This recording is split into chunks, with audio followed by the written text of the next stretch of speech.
press the bell icon on the YouTube app and never miss another update. Hello friends, this is Manish and you are watching RC News Adda. Do like, share and subscribe, hit the bell icon for more latest update. बिना समय Jair करे शुरू करते हैं आज का topic. सबसे बड़ा भक्त कौन? एक बार फिर देवर्षि नारद के मन में यह अभिमान पैदा हो गया कि वे ही भगवान विष्णु के सबसे बड़े भक्त हैं। वे सोचने लगे, मैं रात दिन भगवान विष्णु का गुणगान करता हूँ, फिर इस संसार में मुझसे बड़ा भक्त और कौन हो सकता है। किंतु पता नहीं श्रीहरि मुझे ऐसा समझते हैं या नहीं। यह विचार कर नारद भगवान विष्णु के पास क्षीरसागर में पहुंचे और उन्हें प्रणाम किया। विष्णु जी बोले, आओ नारद, कहो कैसे आना हुआ। नारद बोले, भगवान मैं आपसे एक बात पूछने आया हूँ। भगवान विष्णु बोले, मैं तुम्हारे मन की बात जानता हूँ नारद, फिर भी तुम्हारे मुंह से सुनना चाहता हूँ। नारद ने कहा, हे देव, मैं जीवन भर आपका गुणगान करता रहा हूँ, पल पल हर क्षण मुझे बस आपका ही ध्यान रहता है। आप मुझे यह बताइए कि क्या मुझसे भी बड़ा आपका कोई अन्य भक्त है संसार में। भगवान विष्णु समझ तो पहले ही गए थे कि नारद को अपनी भक्ति पर अभिमान पैदा हो गया है, किंतु अपने मन की बात छुपाकर वे बोले, नारद, इस प्रश्न के लिए तो तुम्हें मेरे साथ मृत्यु लोक चलना पड़ेगा। नारद बोले, ठीक है भगवान, मैं मृत्यु लोक चलने के लिए तैयार हूँ। भगवान विष्णु नारद को लेकर मृत्यु लोक चल पड़े। धरती पर पहुंचकर दोनों ने किसान का भेष धारण किया और एक गांव के किनारे बनी एक झोपड़ी की ओर चल पड़े। विष्णु बोले, नारद, मेरा एक बहुत बड़ा भक्त यहाँ इस कुटिया में रहता है।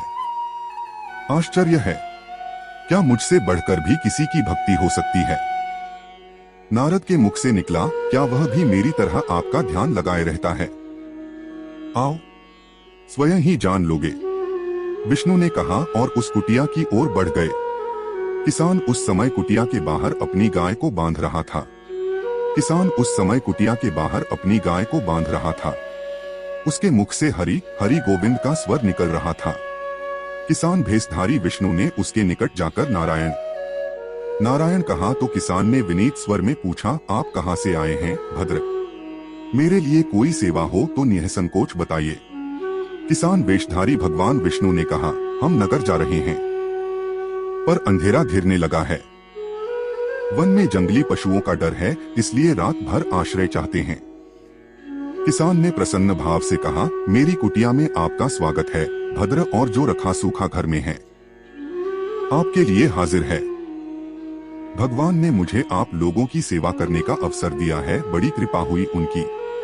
बाहर दालान में एक खटिया पर दोनों को बिठाकर किसान अंदर गया और अपनी पत्नी से कहा, देवी, दो अतिथि आए हैं। किसान की पत्नी उस समय अपने बच्चों को भोजन परोस रही थी। धीरे से आटे का बर्तन दिखती हुई बोल, ये घर में इतना सा ही आटा है और ये बच्चे और भोजन मांग रहे हैं। किसान बोला, कोई बात नहीं, हम अतिथियों को भरपेट भोजन कराएंगे, तुम बच्चों को आज कांजी बनाकर पिला देना। नारद और भगवान विष्णु ने उन दोनों का सारा वार्तालाप सुना, फिर भी परीक्षा के लिए भोजन की थाली पर बैठ गए। जब दोनों भरपेट भोजन कर चुके तो नारद सोचने लगे, यह सीधा साधा गृहस्थ भगवान का सबसे बड़ा भक्त कैसे हो सकता है। उधर श्रीहरि ने किसान से और भोजन लाने की फरमाइश कर दी। बोले, मेरा पेट अभी नहीं भरा, क्या और भोजन मिलेगा? किसान रसोई घर में गया और जाकर पत्नी से पूछा, कुछ और भोजन बचा है क्या? पत्नी बोली, बच्चों के लिए कांजी बनाई है, बस वही शेष है। विष्णु और नारद वह भी पी गए।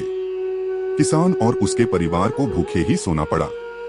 भूखे बच्चे माँ का आंचल थाम कह उठे, माँ नींद नहीं आ रही है, मुझे बड़े जोर की भूख लगी है। पिताजी ने उन अतिथियों को कांजी भी क्यों पिला दी? किसान ने बच्चे के सर पर हाथ फेरते हुए कहा, अतिथि को भोजन कराना स्वयं विष्णु भगवान को भोग लगाने के समान है बेटा। बाहर दालान में दोनों अतिथि अलग अलग बिस्तरों पर लेटे हुए थे। भगवान विष्णु ने कहा, तुमने सुना नारद, किसान और उसके परिवार को भोजन नहीं मिला, फिर भी वह मेरे गुण गा रहे हैं। यह तो कुछ भी नहीं है। मैंने तो कई कई दिनों तक भूखे रहकर आपका स्मरण किया है। अगले दिन सुबह उन्होंने देखा किसान भगवान विष्णु की मूर्ति के सामने कह रहा था, गोविंद हरि हरि, तुम सदा मेरे मन में बसे रहो बस। मुझे कुछ और नहीं चाहिए। फिर दोनों अतिथियों से बोला, हरि की बड़ी कृपा है, वही जग का रखवाला है, प्रभु की दया से रात को कोई कष्ट तो नहीं हुआ। जब तक आपका जी चाहे तब तक आप दोनों यहाँ रहे, मैं खेत पर जा रहा हूँ। किसान भेषधारी श्री हरि बोले, हम भी तुम्हारे साथ चलेंगे यदि तुम्हें कोई आपत्ति न हो तो। नारद और विष्णु भगवान किसान के साथ उसके खेत पर गए। किसान बोला, यही है अपना खेत, अब मैं अपना काम करूंगा। गोविंद हरि हरि। नारद बोले, तुम तो सत्पर पुरुष हो, भगवान के बड़े भक्त हो, हर घड़ी उनका नाम लेते रहते हो। किसान बोला, अरे कहा, काम से जब भी थोड़ा बहुत समय मिलता है तभी उनका नाम लेता हूँ। नारद ने पूछा, कब कब मिलता है समय? किसान बोला, सुबह उठता हूँ तब, रात को सोता हूँ तब, और दिन में जब भी काम से समय मिल जाए। ओ समझा, नारद के मुख से निकला। दोनों जब किसान से विदा लेकर चले तो नारद ने व्यंग्यात्मक स्वर में कहा, आपने सुना भगवान, वह सुबह शाम 2 बार ही आपका स्मरण करता है, जबकि मैं हर समय ध्यान करता हूँ, फिर भी आप उसे महान भक्त बताते हैं। नारद की बात सुनकर श्रीहरि चुप रहे, किंतु मन ही मन उन्होंने कहा, कारण भी जान जाओगे नारद। विष्णु ने एक कलश को तेल से लबालब भरकर नारद को दे दिया और बोले, नारद इसे अपने सिर पर रखकर बिना हाथ लगाए सामने वाली पहाड़ी तक ले चलो। ध्यान रहे इस कलश में रखे तेल की एक बूंद भी जमीन पर गिरने न पाए। नारद बोले, यह कार्य सहज तो न ही है। यह कहकर नारद ने कलश सिर पर रख लिया और पहाड़ी की ओर चल दिए। नारद पहाड़ी तक गए और लौट आए। विष्णु बोले, लौट आए नारद, ठीक है, अब यह बताओ कि इतनी दूर जाने और आने में तुमने कितनी बार मेरा स्मरण किया है? नारद बोले, एक बार भी नहीं भगवान, करता भी कैसे, मेरा सारा ध्यान तो तेल और कलश की तरफ लगा हुआ था। श्रीहरि बोले, तब तुम ही सोचो, वह किसान दिन भर कठिन परिश्रम करता है, फिर भी 2-4 बार मेरा स्मरण जरूर करता है, और तुम एक बार भी मेरा स्मरण नहीं कर पाए। विष्णु की बात सुनकर नारद के अंतर्चक्षु खुल गए। वह श्रीहरि के चरणों में गिरकर बोले, मान गया प्रभु, जो संसार के झंझटों में रहकर भी आपका स्मरण करते हैं वे ही सबसे बड़े भक्त हैं।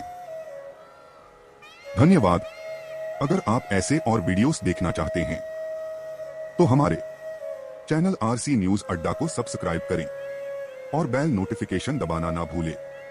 आपके लिए अध्यात्म से जुड़े और भी वीडियो लाते रहेंगे।